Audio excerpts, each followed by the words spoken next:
Bismillahirrahmanirrahim. Elhamdülillah ve salatu ve selamu ala Resulillah. Amma ba'd. Assalamu alaikum ve rahmatullahi ve barakatuh. Hurmatlı mekendeşler, qadırlı Müslüman bir tuğandar, barыңыздарга жараткан Алла Тааланын тынчтыгы саламы, мерими райымы жана берекеси болсун. Жараткан Алла Таала барыбызга өзүнүн маарифаты, өзүнүн таануусу барыга насип кылсын. Чырайлуу ибадат кылганга, нематтарына шүгүр кылганга, өзүнө баш ийгенге Аллахым барыбызга жардам берсин. Bir söz менен айтканда, жараткан Алла Тааланын кулу болуп жашаганга, кулчулдук милдетин аткарганга Аллахым барыбызга жардам берсин. Бул негизги биздин жаралуубуздун максаты.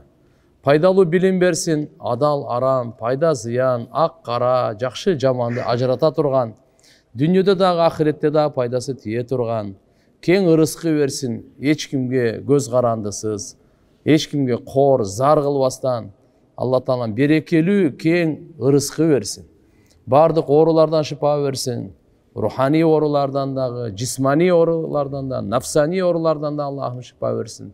Кабыл болгон амал берсин, ихластуулук берсин.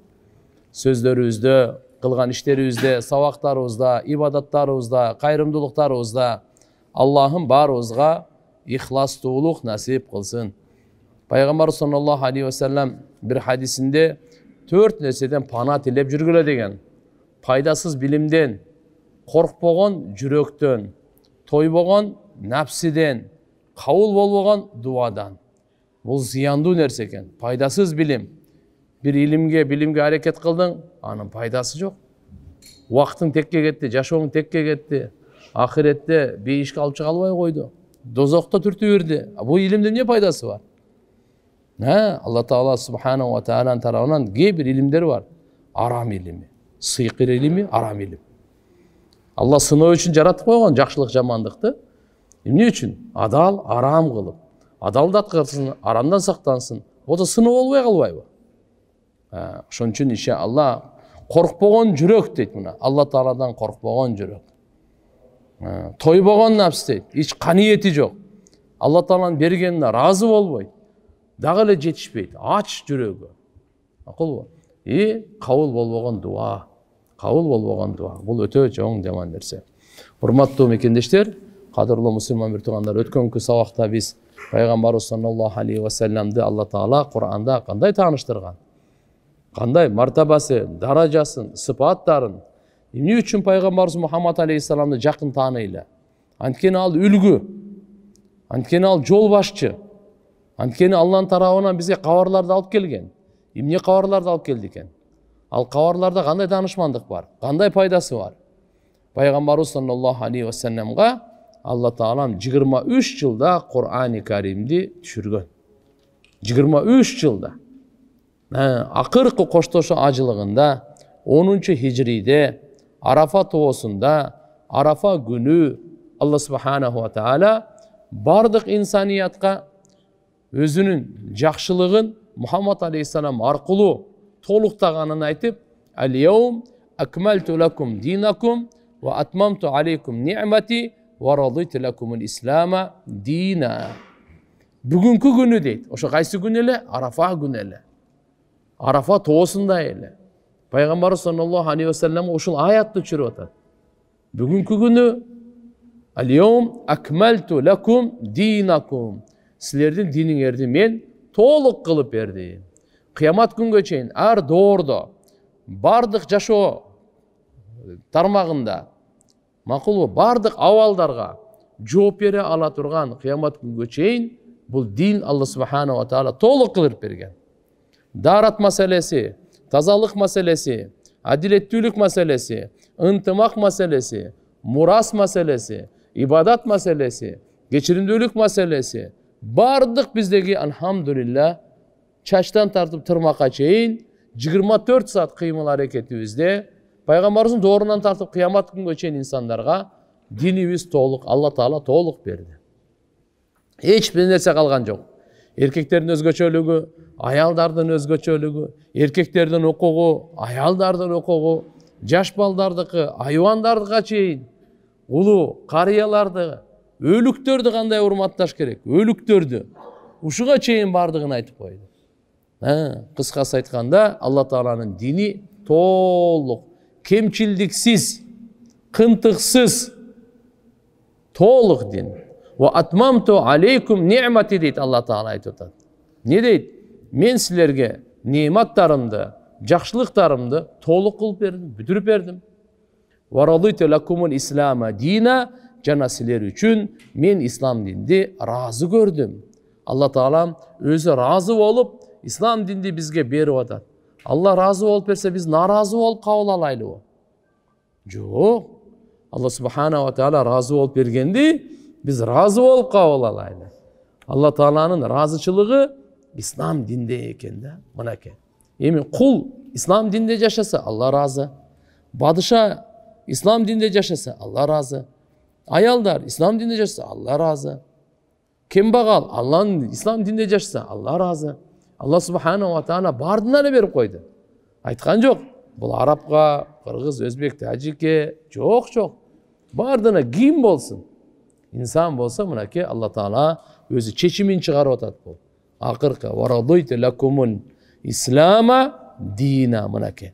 Динде жашай турган болсоңорбу, исламда деп тур. Андан кийин Алла субханаху ва таала жалпы инсаният, адам баласына эң улуу жакшылык кылуучу Мухаммад саллаллаху алейхи ва салламды өзүнө жакындатып, өзгөчө мухаббатын тартуулап, Алла Таала мындай дейт: Инналлаха ва малаикатаху юсаллуна алан наби я айюхалладина аману саллу алейхи ва саллиму таслима. Мынакей пайгамбарыбызды Алла Таала канчалык жакшы көрөт. Пайгамбарыбызды Алла Таала өзүнө канчалык жакындаткан. Туган Алла ааламдын кожоюну Мухаммад алейхиссаламды тааныштырып атат. Бул инсан кандай инсан экен, кандай пайгамбар экен. Шек күмөнсүз Алла Таала өзү периштелери бары не юсаллуна алан наби Мухаммад саллаллаху алейхи ва салламга салават айтышат. Алла салават айтат экен, бенделер эмес. Алла өзү салават айтат экен пайгамбарыбыз Мухаммад алейхиссаламга. Периштелер салават айтат экен. Кайсы периште? Жабраил периште, Микаил периште, Исрафил периште, Малакул Маут, аршты көтөргөн 8 периште. Бардык периштелер пайгамбар Мухаммад алейхиссаламга салават айтып атышат. Алла Тааланын өзгөчө рахматын айтып атат. Анан Алла Таала буйрук берип атат: "Эй иман келтиргендер, я айюхалладина аману, эй имандуулар, не соллу алейхи ва саллиму таслима. Силер да Мухаммад алейхиссаламга салават айткыла, жана салам айткыла" депчи. Ошон үчүн дайыма салам салават айтып жүрүш керек. Алланын буйругу бул. Алланын буйругу. Ушудан улам аалымдар айтышат: өмүрүндө бир жолу пайгамбарыбызга салават айтышлык важип, фарз болуп эсептелинет. Пайгамбарыбыздын атын уккан сайын салават айтып турган бул сүннөт, мустахаб амалы. Пайгамбарыбыз айткан го: бир жолу келди үйүнө, Айша энебиз күтүп турат эле, бирок пайгамбарыбыз мындай башка күндөгүдөй эмес, башка абалдагыдай эмес, кичине ачууланып кандай аз-маз. Келип минбарга жакын келди да, сахабалар жакын келгиле деди. Баары топтолуп келип калышты. Пайгамбар саллаллаху алейхи ва саллям сана айтып, ана ушул минбарга чыгып атканда биринчи тепкичте амин деди. Экинчи тепкичте амин деди. Үчүнчү тепкичке чыкканда амин деди.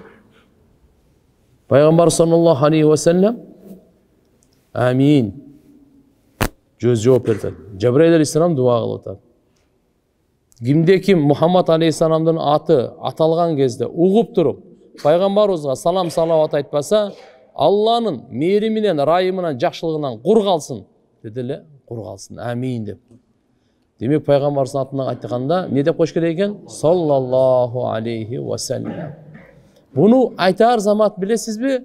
Биздин адам баласынын лабында эки лабын, эринде эки периште турат дайыма. Салават үчүн өзгөчө. Буларды айтар замат алат экен, Пайғамбарыбыз саллаллаху алейхи ва салламдың шаарына Мединаға алып барады екен. Рауза пайғамбарыбыз жатқан жерге барып, пананчаның баласы пананча сізге салам айтты дейді.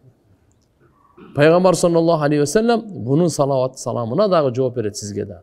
Ошон үчүн биз салават айтып коелу. Саллаллаху алейхи ва саллам. Дайыма салават айтып жүрүшүбүз керек, пайгамбарыбыздын мухаббаты келет. Демек пайгамбарыбызга салават айтсак, пайгамбарыбыз өз айткан: "Ман салла алейя салатан вахидан, саллаллаху биха ашаран." Ким мага бир салават айтса, Алла 10 салават айтат деген. Алла 10 салават айтат. Демек өзүбүзгө Алла Тааланын салаватын, периштелердин салаватын, пайгамбарыбыздын салам салаватынан өзүбүздү кур калтырбайлы. Эгер ушуну кааласак, Алланын салам салаваты мага болсун, периштелердики болсун, пайгамбарыбыздыкы болсун десек, анда пайгамбарыбызга салават айтып жүрөлү. Мына Алла субханаху ва таала бул жерде да белгилеп келе турган нерсе туугандар мындай. Салават ушундай амал. Бул качанга чейин Алла бар, ошого чейин бар. Дүниеде бир дагы жандык болбогондо намаз болбойт. Зикир, дуа, эч нерсе, орозо бардыгы. Инсан жок аламда. Жин жок, периште жок. Эч ким жок. Кыямат. Алла субханаху ва таала 40 жыл жарыя кылат го. Лиманил мулкул яум. Бүгүнкү күнү бадышачылык кимге таандык? 40 жыл бир үн чыкпайт. Алла өзү жооп берет. Лиллахил вахидил каххар. Аллага гана таандык. Жалгыз каардуу деп. Алла субханаху ва таала Куранында айтып атат: "Инналлаха ва малаикатаху юсаллуна алан наби, я айюхаллазина аману, саллу алейхи ва саллиму таслима." Ошондо да салават токтоп өткөн да. Алла качанга чейин бар, салават ошого чейин бар туугандар. Ошон үчүн бул салават жөнөкөй нерсе эмес.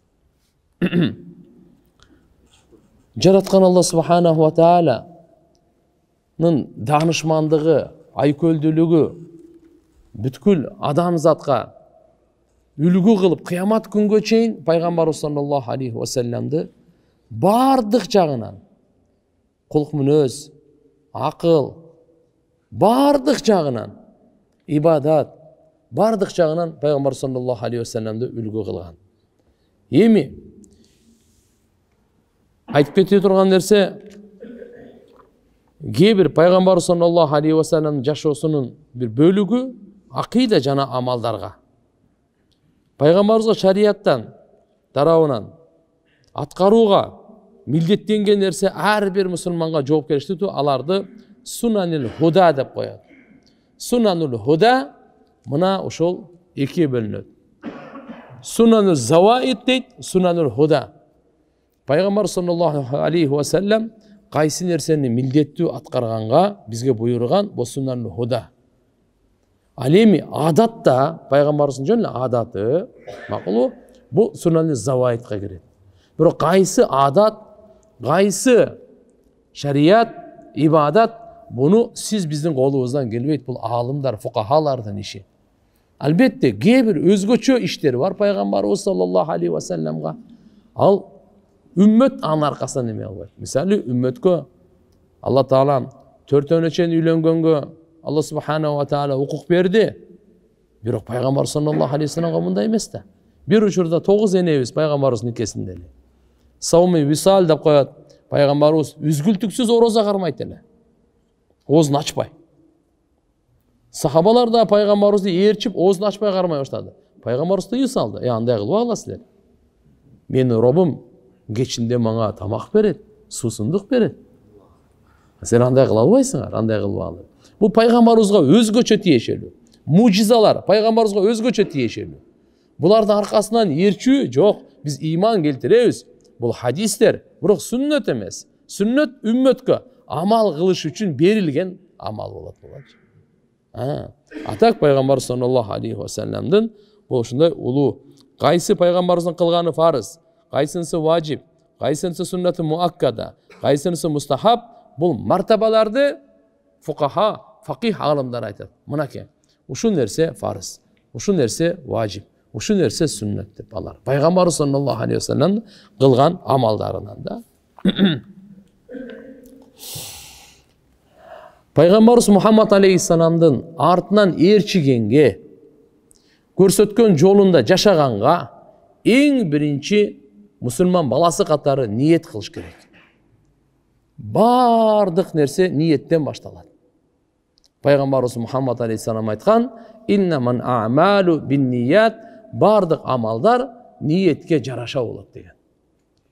Ошон үчүн биз ниетибиз кылайлы. Иншалла пайгамбарыбыз бизге кайсы жашоону таштап кетсе, ал таза, берекелүү, бактылуу жашоо. Мен ошол таза, берекелүү, бактылуу жашоодо жүрөйм, башкаларды да ошого алып келгенге аракет кылам. Бул биздин ниетибиз болуш керек. Пайгамбарыбыздын артынан ээрчигенге. Себеп дегенде ал үлгү, лакад кана лакум фи расулиллахи усватун хасана. Алла Таала бардык адамзатка үлгү кылып, чырайлуу үлгүнү өзүнүн тарабынан сунуштаган жашоону Мухаммад алейхиссалам аркылуу бизге берген туугандар. Ошол жашоодо жашаганга ниет кылайлы. Ниет кылайлы туугандар. Ниет кылар замат буга сооп алабыз. Аткара баштасак 10дон 700гө кете берет. Андан дагы жогору Алла субханаху ва таала көбөйтүп бере берет. Канчалык тоскоолдук болсо, ошончолук Алла субханаху ва таала сооп көп берет. Пайгамбар саллаллаху алейхи ва саллям айтканда: "Ким менин бир сүннөтүмдү жандандырса, өлгөндөн кийин амал кылынбай калып кеткен сүннөтүмдү үммөтүм бузулган учур дегени, ал айнда фасади уммати, үммөтүм бузулган учуру дегени, бул туугандар үммөт ошо сүннөткө көңүл бурбай калып, туруп тамак жей берет. Мисалы да, сол кол менен жей берет, жөнөкөй бир нерсени айтайын.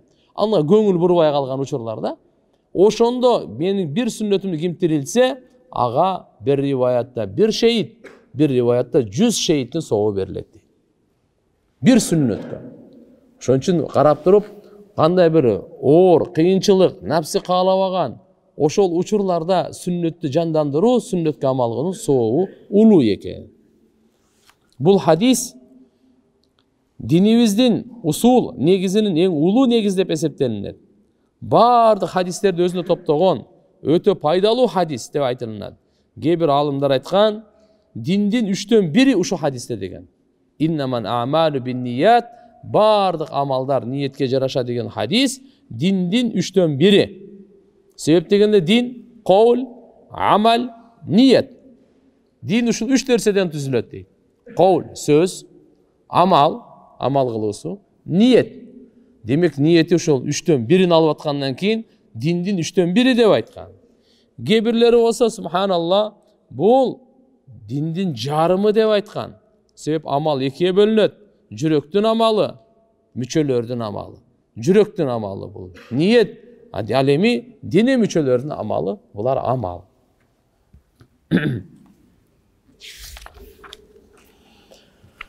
Эки дүйнөдө бактылуулукка дайыма дуа кылыш керек. Афият, пайгамбар саллаллаху алейхи ва саллям айткан, кимге туура ишеним берилгенден кийин экинчиси афият, амандык, сак саламатчылык, андан өткөн неимат жок деген.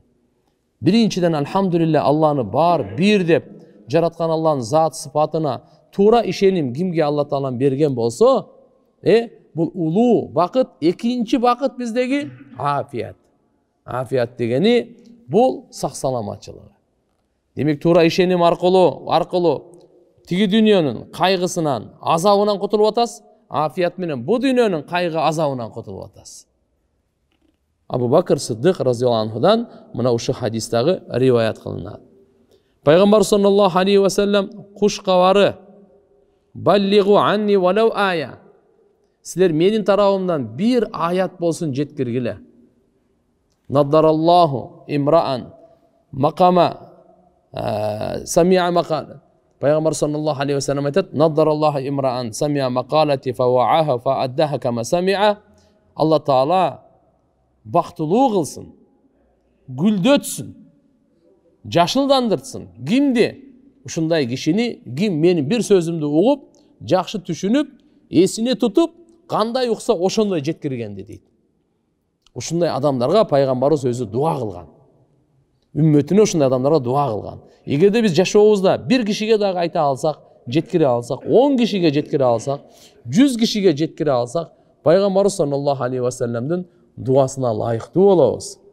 Пайғамбарымыздың берекелі дуасына лайықты болып, Алла Тағала сөзсіз бұл жашауымызды дағы, қабірдің жашауымызды дағы, ақиретті дағы Алла субханаху ва тағала абат қылады. Оңдап берейін. Канзул Уммалда, kitap Kanzul Ummal'dir. Salman Farsi radıyallahu anhu'dan rivayet var. Ulu dinimizden 40 hadisi degan. Kıska nuska. An Salman radıyallahu anhu kal, Sa'altu Rasulullah sallallahu aleyhi ve sellem an 40 hadisen. Men deydi Salman Farsi radıyallahu anhu aytadi. Peygamber sallallahu aleyhi ve sellem'den soradım. 40 hadis turalı. Алар қайсы хадиселер? Аллати қал, пайғамбарымыз айтпады өле? Ман хафизаха мин уммати дахалал жанна. Мен үмметімден ким оша 40 хадисті жаттаса, бейішке сөзсіз кіреді деген. Ал қайсы? Оша азы 40-та азыр айтып береміз. Культу, вама хия я Расулалла. Мен айттым, ошол 40 хадис қайсы деп сұрадым дейді Салман Фарси радиаллаху анху пайғамбарымыздан. Пайғамбарымыз айтты, біріншісі, анту мина билла. Allah Taala'ga iman keltirүү. Ekinchisi, wal yawmil akhir. Ahiret günge iman keltirүү. İman keltirүү degenin manisi ne? İşen. Şektenbe, ekilenbe, gümön sürebe. Allah subhanahu wa ta'ala bar, jalgız, jaratuvchu, bardı kudretimiz zatı sıfatına iman keltirir. Ekinci kıyamat gün, ölgönden keyin tirilүү, al bar. Gramdağı şektenbe işeneyli, adam ölgönden keyin gayra tirilet. Sözsüz tirilet.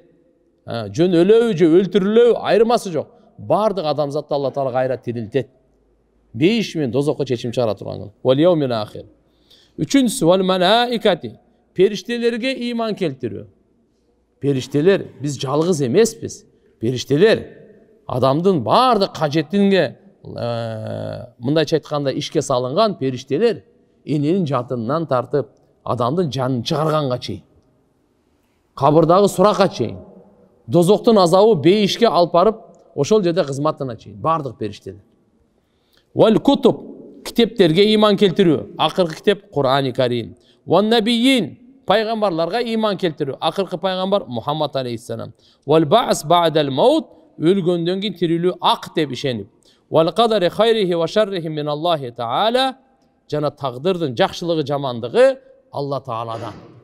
Qanday bolбасын башыбызда туган, эмне гана келбесин, ушунун бардыгы тагдырда бар. Ушуга биз иман келтиребиз. Жакшылыгы дагы, жамандыгы да. Бу коронавирус азыр чыккан жок. Алла субханаху ва таала бу тагдырда мурун эле жазып койгон нерсе бар. Жазылбаган болбойт. Жазылган сөз болот. Бу тагдырдагы. Андан кийин ва ан ташхада ан ла илаха иллаллах ва анна Мухаммадар расулуллах. Күбөлүк берүүң. Bir Allah'dan başka sığınığa layıklı zat yok. Muhammed Allah Teala'nın elçisi. Ve tuqimas salah bi vudu'in sabiqin kamilin li vaktiha. Namaz okuğun. Namaz okuşluğun to'liq darat menen öz uagında. Daratты to'liq alıp жүрүш керек eкен. Namazды öz uagında okup жүрүш керек eкен. Qaza qılbay. Qaza qılbay öz uagında okup жүрүү. To'liq darat menen. Ve tu'tiyaz zakat.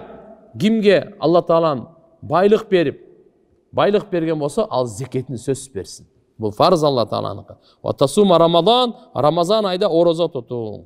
Ve tahucal beyt in kana lakum malun. Acılık, Baytullah'a acılık kılın. Eğer de sana uşunda mal mülk mümkünçülük bolsa. Ve tusalliya isnata aşarata raka'atan fi kulli yevmin ve leyletin. Bir günde, bir tünde 24 saatin içinde 12 rekat namaz oku. Sünnet bu. Bağımdatta 2, peşim namazdan aldın 4'ü, arttın 2, Şamdan keyin 2, andan keyin Kuptandan keyin 2. Uşul 12 rekat. Peygamberimiz hadiste aytkan, kimdeki 12 rekat bir günde namaz okusa, Allah subhanahu ve taala ağa beyişten bir kan saray veret degen de. Bugün gün sen hadiste. Oşon için maşallah bağımdatın sünnetini okudunuz bu. Ya Allah tevfik ver. Benim уже beyişten bir uyum kurula başladı. Fundamenti koyulup ya. Peşimge gelip okudunuz. Elhamdülillah yemi dualları turup kaldı. Ya Allah'ı Şam'da okudunuz, hem jabılıp kaldı, hem bütöйүн деп kaldı. Куптандында 2 рекетін оқығанға тауфиқ берді, жүректе ушундай арман, Алла Тааладан сұраныч болып туруш керек. Ошо демек бүгүн окуп алсак, ушуга ниет кылган болду. Алла Таалам тиякта күн сайын бирден кансарай берет. Вал витр ла татруку фи кулли лейлатин. Витр важипти ар түнү эч качан таштабагын деди. Аны окуп жүргөн деди. Вала тушрик биллахи шай'a. Алла Таалага эч бир нерсени шерик келтирбе. Вала таукка валидейк. Ата-энеңе ак болбо. Ата-энең ак болбо деген ата-энең ушунчалык тажатпа. Аларды ушунчалык жадатпа. Жүрөгүн ренжитпе. Балалыктан кечип жүрбесин. Ошого алып барба дейт. Вала таакул малал ятими зулман. Жетимдин малын зулумдук менен жебе. Жетимдин малынан сакта. Алар не? Жетимдин малы иннама яакунуна малал амвалал ятам.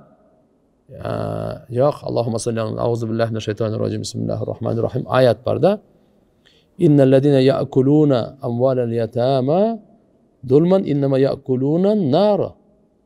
Al ot jegende eкен de çoktı kantip jeyt adam. Jetimdi malın jegen, çok jegenge var eкен. Çok jegenge. Oşon üçün alımlar aytышат, эки нерсени мал мүлкүнөн этиятташ керек экен. Вакыфтыкынан, жетимди малынан. Бул эки чок менен бара бар дейт.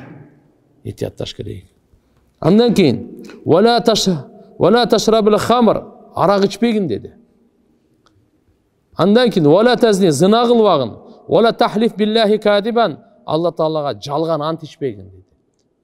Алымдар чын ант ичкенден да сактанган. Имам Шафии рахимахулла айтат, мен өмүрүмдө туура чын ишке дагы ант ичкен эмесмин дейт. Allah'ın atın, özü ant Allah'ın atına gana içilet. Tüngö, nanga, kıbılaga, yok. Allah'ın atına gana ant içilet. Makul mu? Oşunda dağı, egerde çın bolsa şariat uruksat beret. Biroq жалган ант içpe. Вала ташхад шахадата зор. Жалган күбөлүк өтпө. Билип турасың. Жалган күбөлүк өтпө. Мына азыркы сөзүбүздү айтканда, жалган показания. Бербе. Sen bilesin al. Жалган экенин билесин. Кантип бересин сен ошого? Бул арам нерсе бул. Вала та'мал бил хава. Напси каалооңо амал кылба. Жүрөгүң бир напси каалоо амал кылып эме кылып атса, каалоо ошого жараша амал кылба. Вала тактаб ахакал муслим. Мусулман бир туганыңды ушактаба. Мусулман бир туганыңды гыйбат кылба. Ушактаба бул.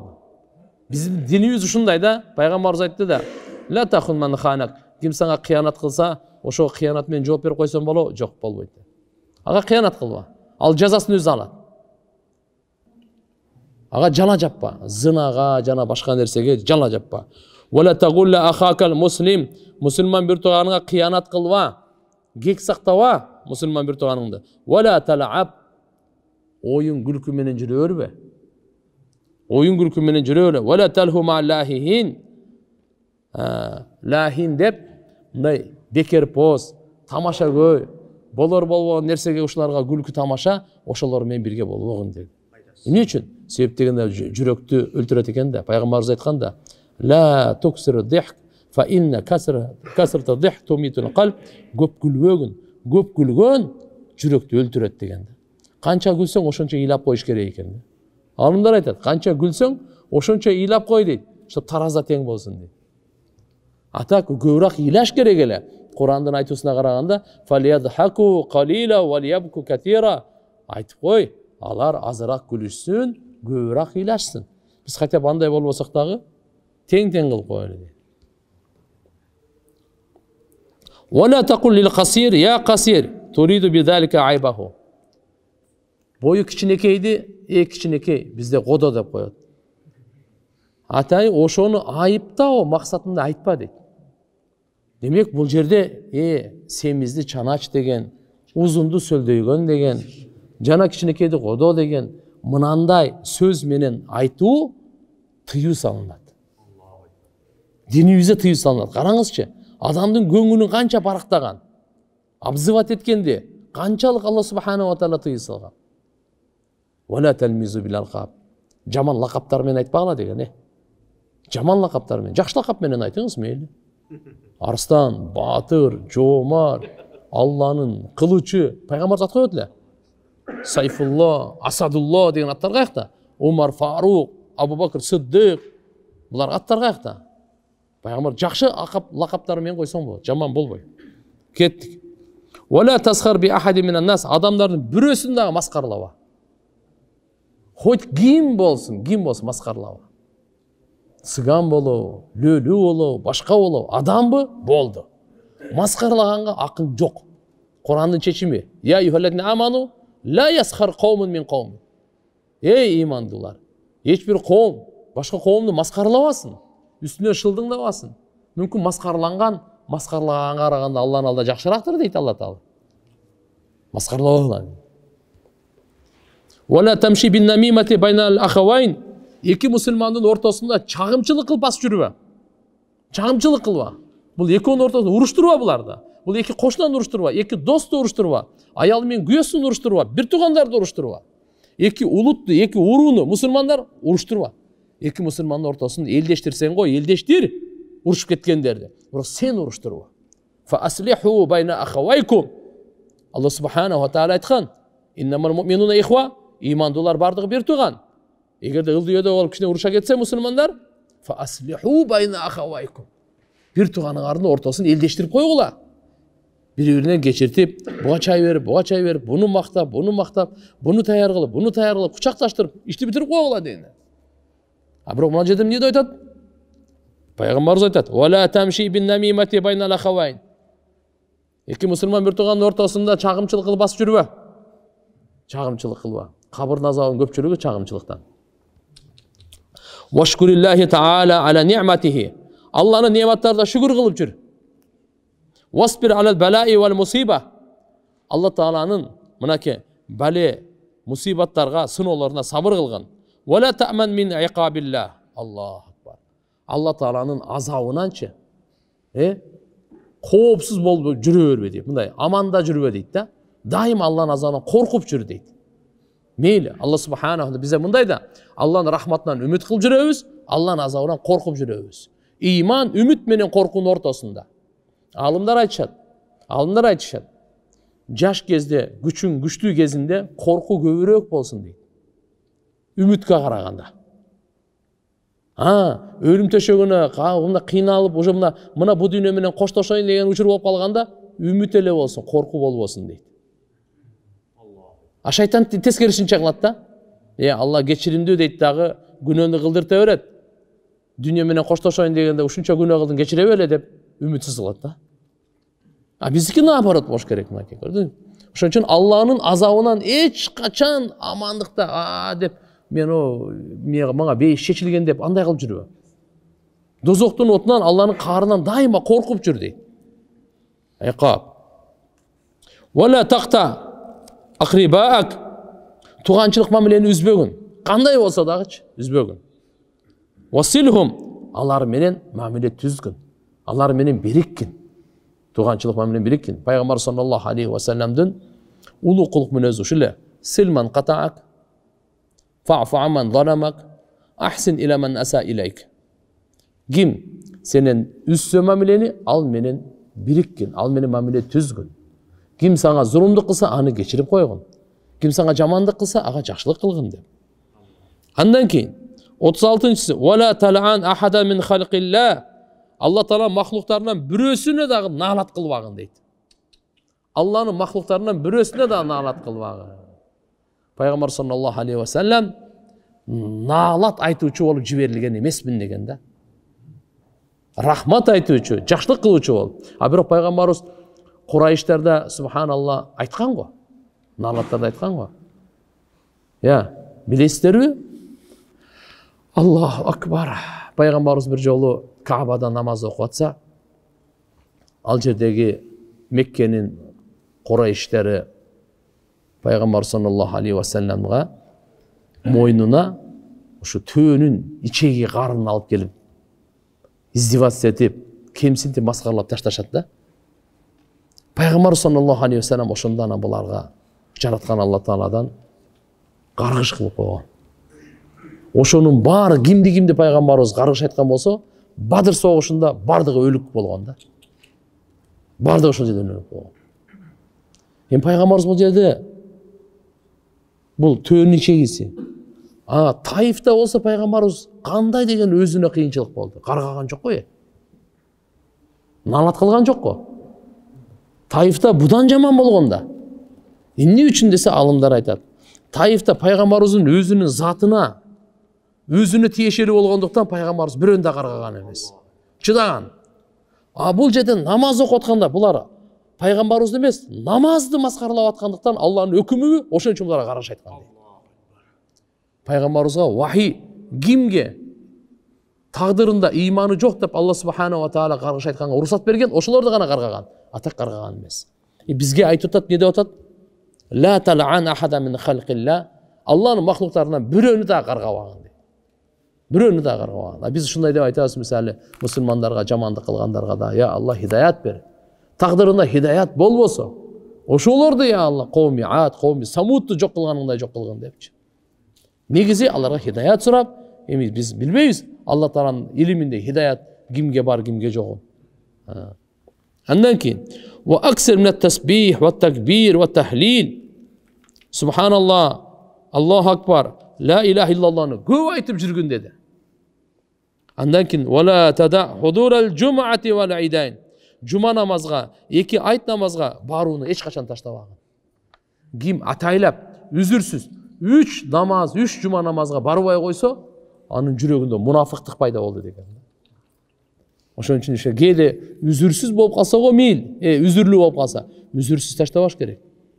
Жума намаз, айт намаздарын таштабагыла. Ва алам аннама асабак лам якун ли юхтияк ва ма ахтаак лам якун ли юсибак. Билип койгун, бекем ишенген ушуга. Ар бирибизге керек, өмүрүбүздүн аягына чейин. Аннама асабак, кайсы нерсе сизге жеткен болсо, ал лам якун ли юхтияк, ал ката болуп сизге тийген эмес дейт.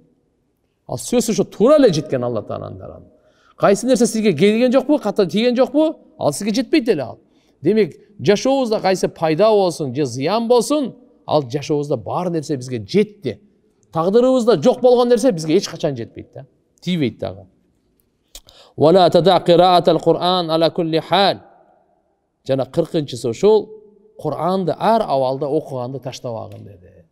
Кур'ани Каримди окуганды таштабагыла деп пайгамбарыбыз саллаллаху алейхи ва саллям буйрук берип атат, осият кылып атат. Мына 40 хадисте айтып атат. Ким ушуга ушуну жаттап амал кыла турган болсо бейишке кирет. Культу я Расулаллах, ма савабу ман хафиза хадихил арбаин. Салман Фариси радиаллаху анху айтты, о Алланын элчиси, бул 40 хадисти жаттаган кишинин савабы эмне деди эле? Кал хашарахуллаху таала ма'ал анбияи вал уламаи яуман кияма. Алла Таала кыямат күнү пайгамбарлар жана аалымдар менен чогуу тирилтет деди. Мына ушу 40 хадиске Кудай кааласа ким жаттап амал кыла турган болсо, Алла субханаху ва таала ошондой улуу заттары менен тирилтет экен. Хасан ибн Сабит радиаллаху анху пайгамбарыбыз саллаллаху алейхи ва салламдын акыны эле. Ошо киши пайгамбарыбыз Мухаммад алейхиссалам тууралуу ушундай бир шеэр айткан.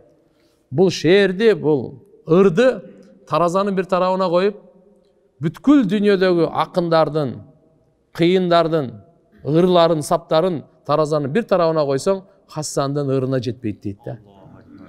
Кайсы экен ал? Мынандай дейт. Ва ахсана минка лам тарaqattu ayni ва ajmala minka lam talid an-nisa'u khuliqta mubarra'an min kulli aybin ka'annaka qad khuliqta kama tasha'u. Котормосу. Сизден чырайлууну эч бир көз көргөн эмес дейт. Жана сизден сулууну эч бир аял зат төрөгөн эмес. Жаралдыңыз бардык айыптан таптаза болуп, жаралдыңыз өзүңүз каалагандай болуп дейт.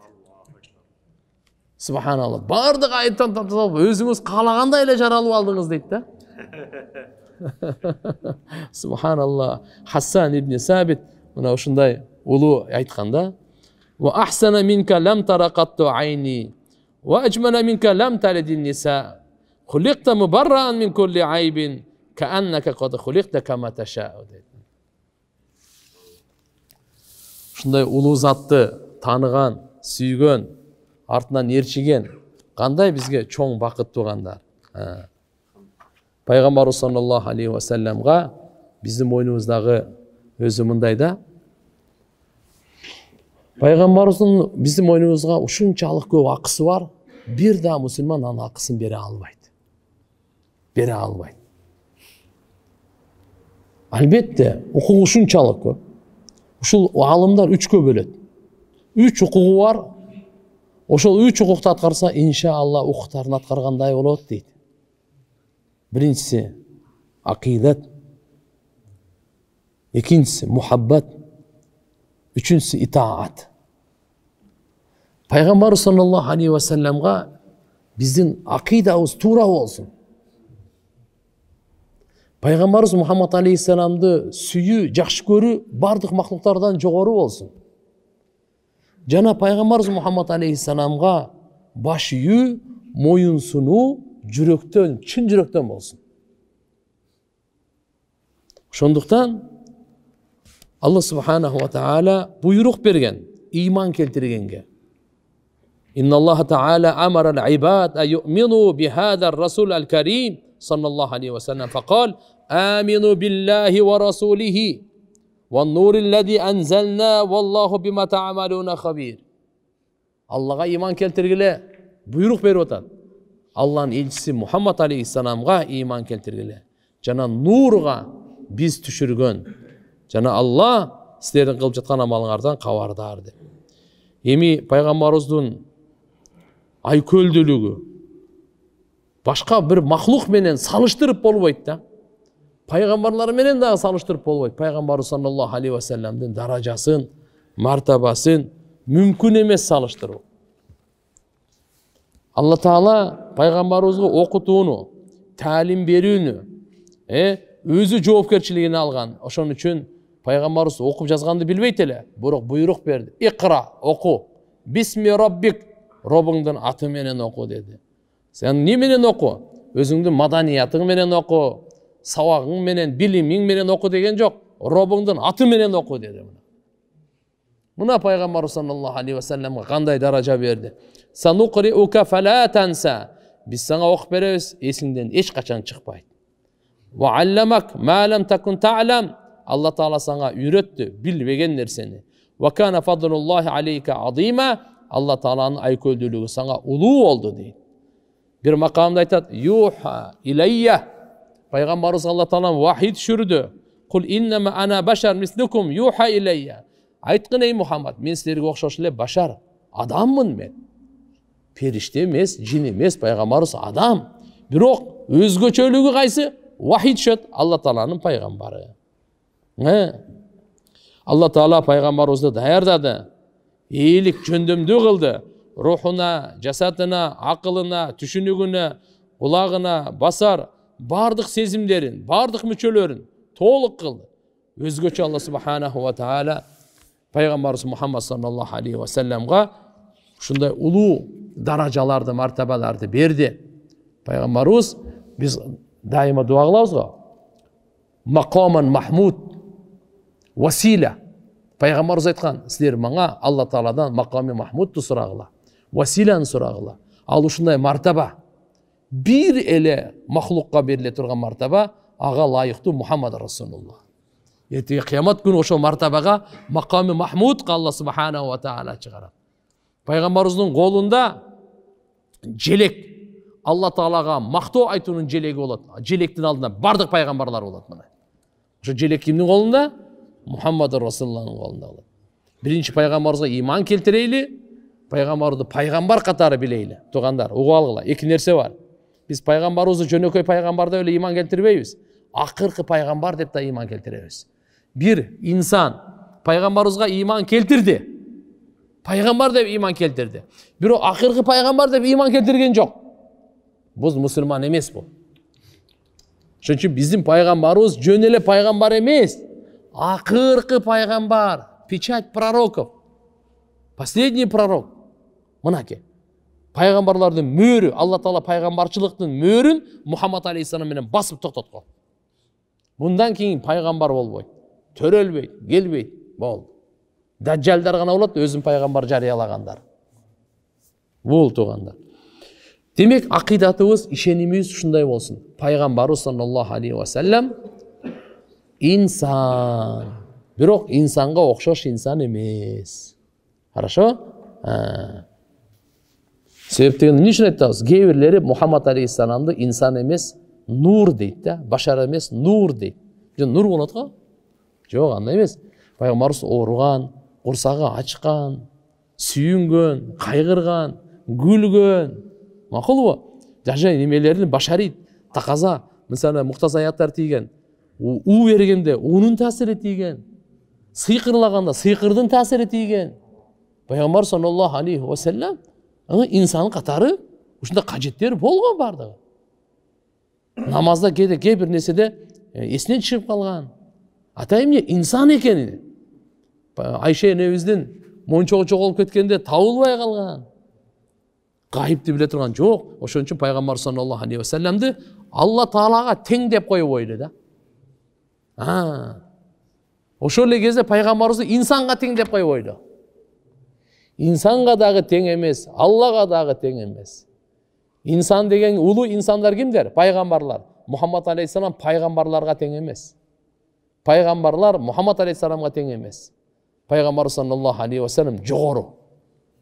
Макулбу? Бирок Алла субхана ва тааладан ылды.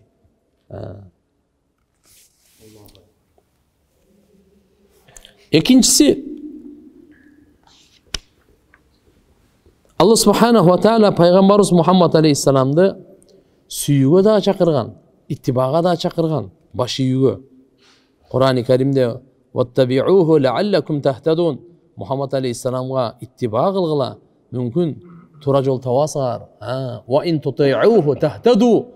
Эгерде Мухаммад алейхиссаламга силер баш ийсеңер, сөзсүз хидаят табасыңар, тура жол табасыңар. Кандай болбосун, субханалла, сахабалар пайгамбарыбыз Мухаммад алейхиссаламдын артынан ээрчигенде ибадатта дагы, субхана, сүннөттө дагы, адатта дагы эч немесин таштабайт эле. Жөнөкөй адатты биз таштап жок. Чыныгы сүйүүнүн талабы ошол да. Адатынан бери сүйөт эле. Адатынан бери сүйөт эле. Себеп адату саадат, саадатул адат. Мындай да, мырзалардын адаттары, адаттардын мырзалары дейт. Мындай арабтарда бир сөз бар да. Бадышалардын сөздөрү, сөздөрдүн бадышалары дейт. Ошон үчүн мырзалардын, улуу, сайиттердин адаты дагы сайит болот экен да аларды. Жөнөкөй адат эмес да ал. Адаттардын сайити да ал дагы. Эми пайгамбар саллаллаху алейхи ва саллям сайиттердин дагы сайити да. Анын адаты кандай анда? Бардык ушундай улуу адат. Ошон үчүн пайгамбар саллаллаху алейхи ва саллямдын сахабалар пайгамбарыбыздын кылганын көрүпчү, ойлонбостон, күтпөстөн сразу амал кылчу да. Бул адаты беле, ибадаты беле деп териштирбейт эле. Пайгамбар саллаллаху алейхи ва саллям эмнени кылып атат? Абдулла ибн Умар радияллаху анхума. Пайгамбар дүнүйдөн өтүп кеткенден кийин пайгамбарыбыз сапарда кайсы жерде дарат бошотсо, ошол жерге дарат бошотконго зарылчылыгы жок болсо да ошол жерге барып аны туруп кетет эле. Эмне үчүн? Ушунчалык субханалла пайгамбарыбыздын аркасынан ээрчигенди караңыз. Гүлгөндө, бурулганда, караганда, анткени толук инсан Мухаммадур Расулулла. Андай камал инсан дүнүйөгө келген эмес. Сөздөрүндө, кылган иштеринде барын. Пайгамбарыбызга өзгөчө болгон далилдерде анда эме кылышпайт эле, мисалы мужизалар бар, жана башкалары бар,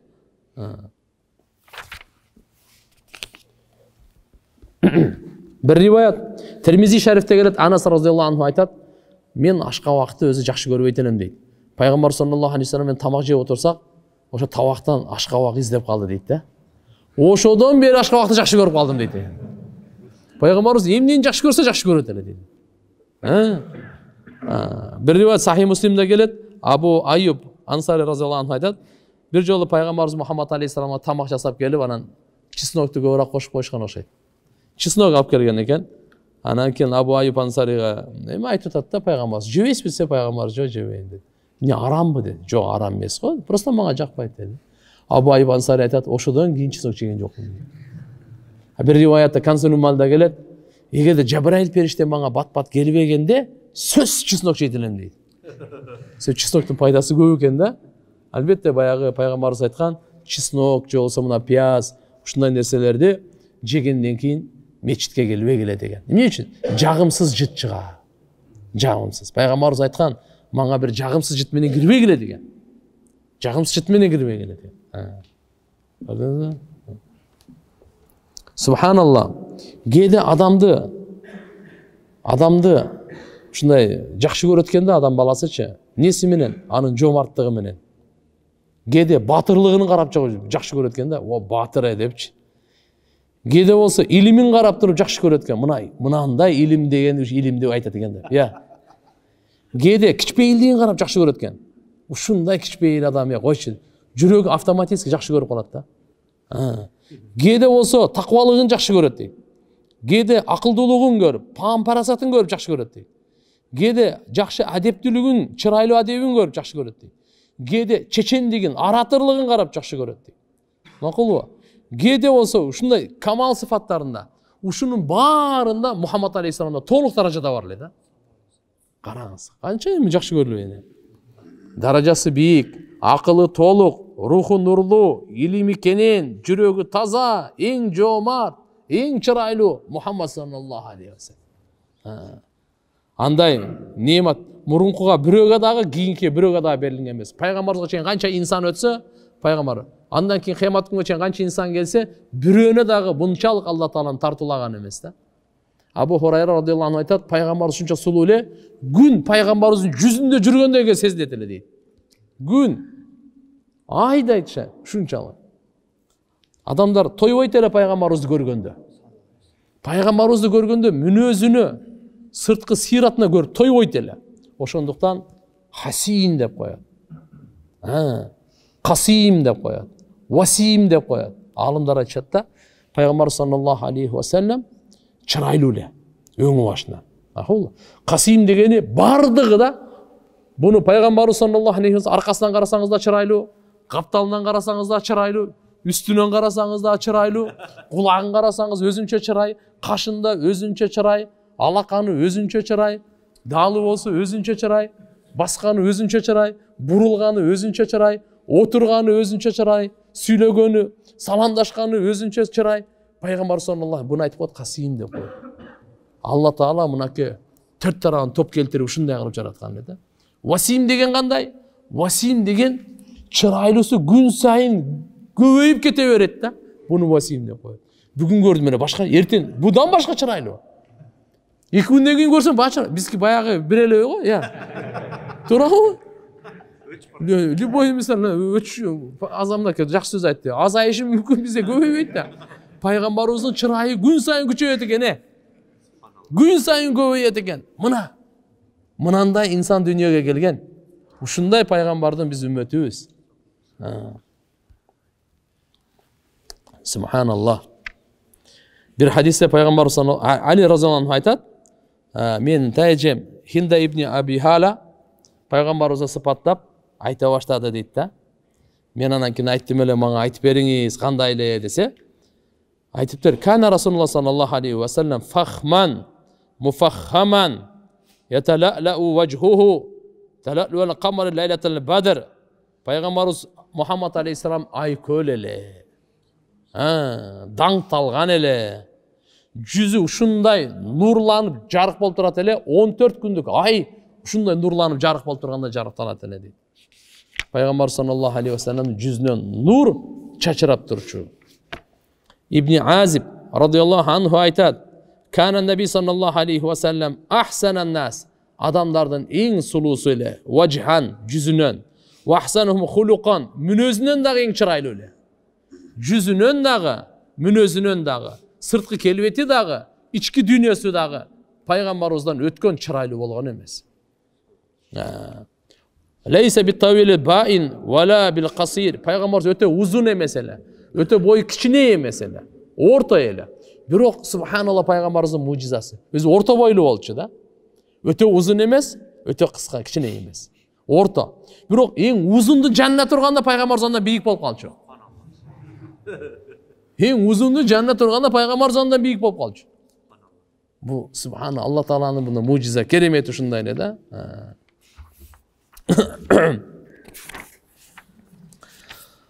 Аллаху акбар. La ilahe illallah.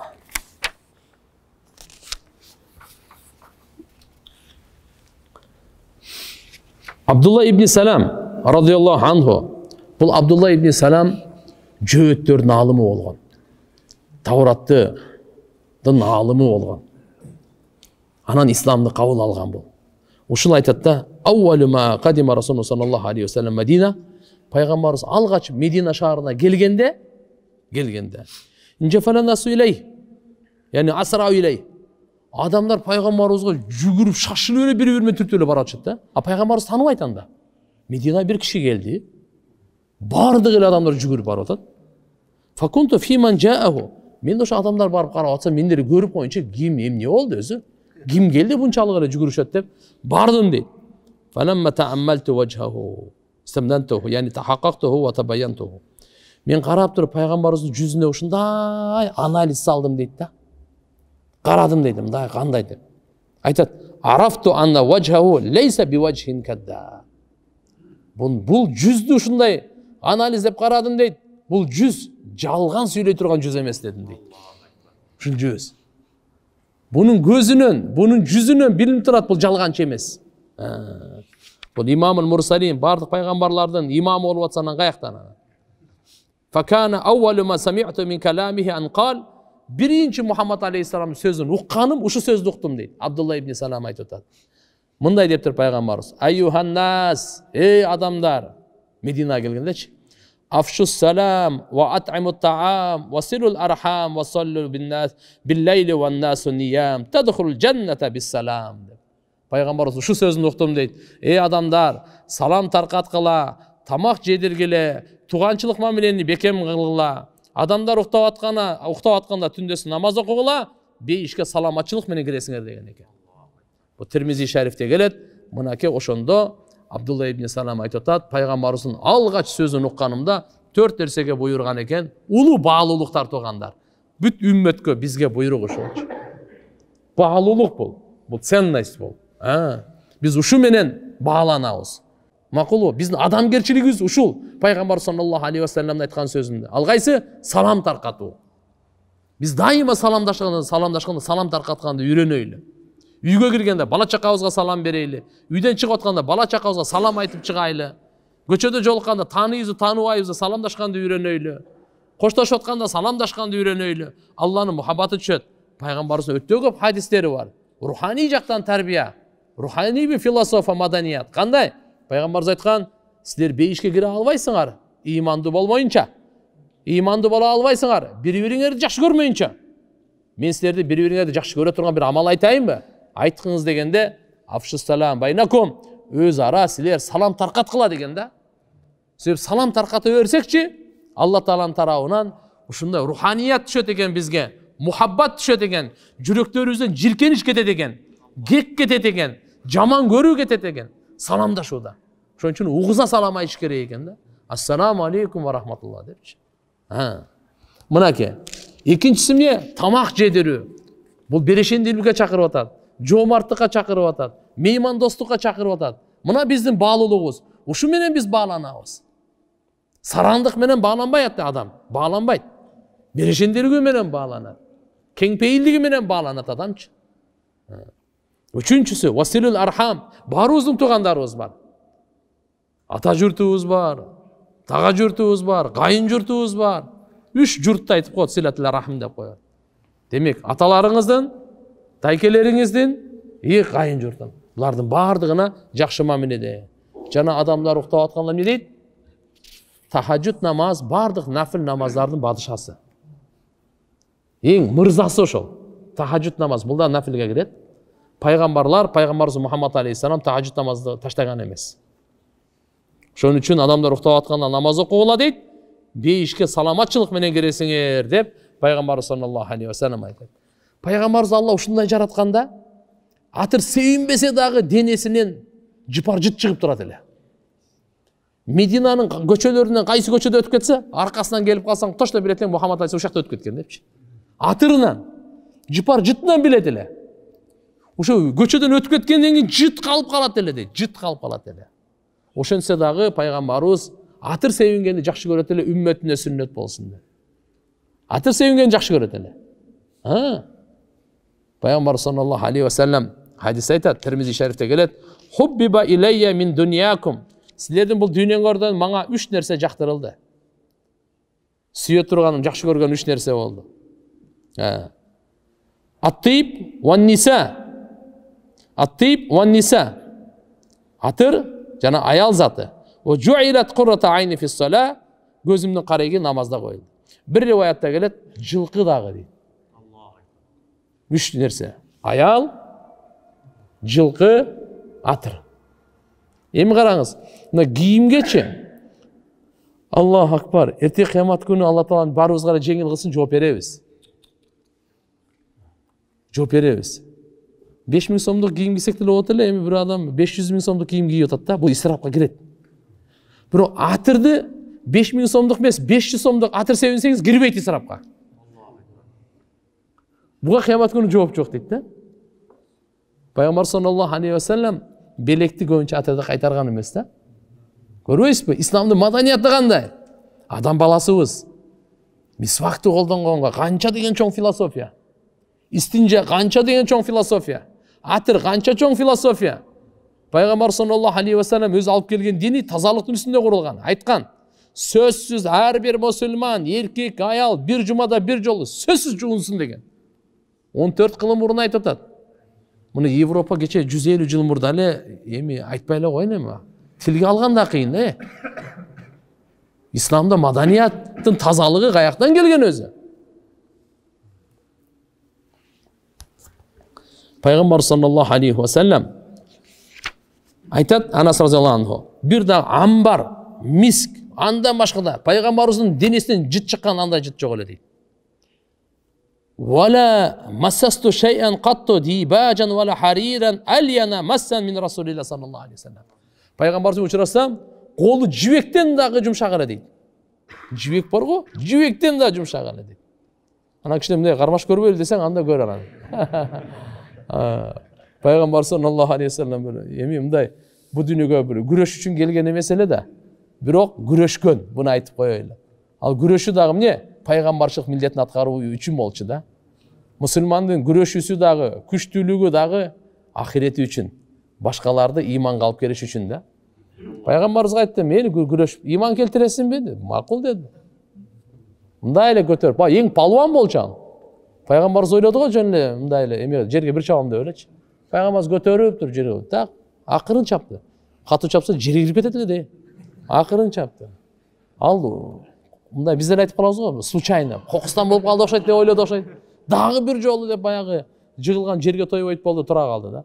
Пайгамбарыбыз кой, жо мейли, дагы бир чапты. Дагы болбой калды. 3 жол чапканда там бер, жото бир бөлөк. Bir пайгамбарда бейиште 40 эркектин күчү болот. Ал эми bir эркек бейиштикинде 100, bir пайгамбарда 4000 эркектин күчү. Ким күрөшөт алар менен? Мейли кандай болбосун, пайгамбар саллаллаху алейхи ва салламдын денесинен мына ушундай туугандар атыр, жыпар жыттар ушунда чыгып турат эле. Саллаллаху алейхи. Пайгамбарыбыздын шилекейинде береке. Денесинен чыккан атыр, денесинен чыккан терде кадимкидей энелерибиз топтоп алат эле ошо тердичи. Атырга эме кылып тер чыгат эле. Ама мындай эмес, азыр канча ысык ал жакта терлегенде кадимкидей топтоп алат эле. Мына пайгамбар саллаллаху алейхи ва салламдын берекелүү шилекейинде кандай. Бир жолу Сахih Bukhari, Sahih Muslim'de келет, Sahl ibn Sa'd radıyallahu anh'ın rivayet, Peygamber sallallahu aleyhi ve sellem Haybar günü oşol yerde Haybar деген жер бар, жөөттөр менен чоң газат болгон. Ошо чоң газаттан бир канча чептерди ачышкан, бир чоң чеп бар эле. Ача албай кыйналгандан пайгамбарыбыз мындай деген. Эртеге деди: "Ла утиянна рa'я гадан раджулан яфтахуллаху ала ядей Yuhibbullahu ve rasuluhu ve yuhibbuhullahu ve rasuluhu. Ertege sahabalar көп. Миңдеген sahabalar.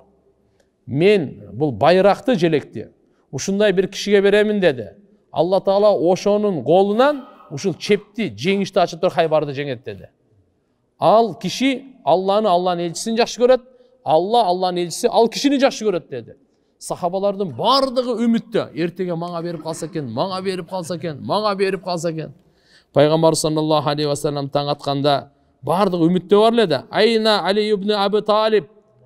Али гана деди да.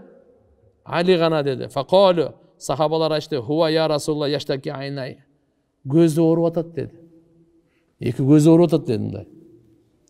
Анан пайгамбарыбыз айтты, "Жиберди дагы чакырып келгиле" деди. Пайгамбар саллаллаху алейхи ва саллям ден элчиси барды, Hazret Алини чакырып келди. Пайгамбарыбыз айтты, "Эмне болду?" дедиле. Көзү ооруп атат. Көрө албай калган экен да. Пайгамбар түкүрүгү менен мындай эле түкүрүп туруп. Шак бүттү. Мурункудан жакшы көрүп калды да.